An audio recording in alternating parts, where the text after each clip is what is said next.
كان الخمر حلال. تخيل سبحان الله. ليش؟ لأنهم تعودوا عليه. كان الخمر. هل نزلت آية نعم. نزلت آية إنه حلال بعدين تغيرت؟ أول ما نزل من القرآن إنه بين إن فيه منافع للناس الخمر. أي نعم. إيه؟ وذكر الله سبحانه وتعالى أن ضرره أكثر من نفعه، لكن ما بين تحريمه.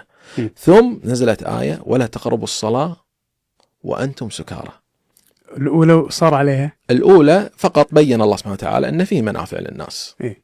ولكن ضرره أكثر من نفعه، بس بين للناس أن وإن كنتم تبيعون وتشترون ولكم فيه منافع وتجارة، لكن ضرره أكثر، وانتهى. ثم نزلت بعد سنوات إذا أردت أن تصلي لا تشرب الخمر، اشرب بالليل. عشان تقدر تصلي وتعرف شو تقول. فحرم في وقت الصلوات.